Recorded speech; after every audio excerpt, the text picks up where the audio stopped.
Hey everyone, welcome to Trail Sage, and this week we're talking about the Schwalbe Jumbo Jim. This tire is fast, light, and surprisingly durable. If there was a category for fat bike racing tire, this would be at the top of the list. I've been running mine for about 2 years in the front and back, and I absolutely love them. But are they for everyone? Well, before we answer that, let's check out the specs. This 26 by 4 inch Jumbo Jim weighed in at 1,095 grams, making them very light. The smaller square-shaped center lugs are 9 millimeters wide and 3 millimeters deep. The tread gets progressively bigger as we move toward the edge, maxing out at 15 millimeters wide and 7 millimeters deep. According to Schwalbe, these Evolution Series tires feature the highest grade materials and latest technology. You might also have been curious about what this thin blue line was. This is how you can tell what discipline the tire was made for. Each color indicates how hard or soft the rubber is. The Jumbo Jim uses a speed grip compound, which makes it ideal for XC and all mountain riding. This tire was constructed using a folding bead, and it has 127 threads per inch, or TPI. It's also tubeless ready. And while mine is a 26 by 4 inch tire, they also offer them in a 4.4 and 4.8 inch width as well. Okay, so now that you know the specs, here are my likes, and let's start with the most obvious, and that's the weight. At 1,095 grams, that's only 150 grams more than my full suspension tires, and they're twice the width.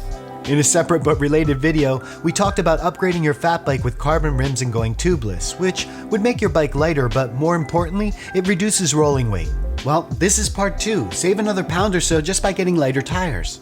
Not only are the Jumbo Jims ridiculously light, but the tread design gives you traction where and when you need it, and keeps them rolling fast on the trails. One of the biggest complaints I hear about fat bikes are that they're slow, heavy, and lethargic. Well, guess what? They don't have to be. I ride my fat bike year-round in every terrain in all conditions, and I can tell you it is far from sluggish and boring. In fact, I would venture to say it's fast and nimble. What? Yeah, you heard that right. Fat bike, fast and nimble. Crazy, right? On smoother trails, some of my best times were recorded using this bike. The added traction from the wider tires makes steep, punchy climbs easier and holds better on flowy downhills. But if you know me, then you probably already know I don't ride smooth trails all that often. In fact, most of the stuff I enjoy riding is actually quite janky and full of hard tech. And if the conditions are less than optimal, these tires give me that extra boost of confidence that I'm looking for. Okay, so what are the downsides? Well, for one, having a lighter tire means less rubber, which usually equals less protection. That means being a little bit more careful when picking line choices, and at times, riding with a slightly higher PSI. If you have front suspension, this isn't going to be a big deal, but if you're fully rigid, then a slightly higher PSI could lead to a bouncy ride. I guess if I were to sum it up, I would say if you're someone who likes to smash and mash their way through tech, then these are not the tires for you. The other downside is the tread. I know that was a positive for me earlier, but if you're someone who only rides their fat bike in the mud or when there's tons of snow out, then this is definitely not your tire. For those types of conditions, you'll want a larger, burlier tire with deeper tread.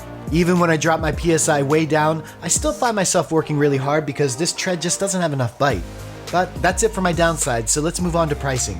You can find these Jumbo Jims for $110 to $130 depending on time of year, which is pretty competitive for tires of this size and caliber. If you have the option of waiting, I usually like to buy mine after the winter season ends when the demand drops and the prices get lower.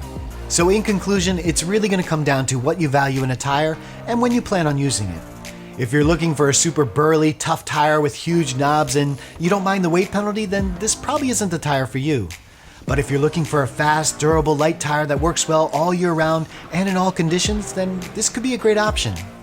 I like to think of it as a jack of all terrains but a master of none, and that's exactly what I wanted. Something I could rely on to get the job done no matter where or what I was riding. Well, that does it for this review. I hope you found that helpful. If you have any questions or feedback, leave them in the comments below. And if you enjoyed the video, go ahead and hit that like button, and if you want to see more content like this, feel free to subscribe. Thanks for watching.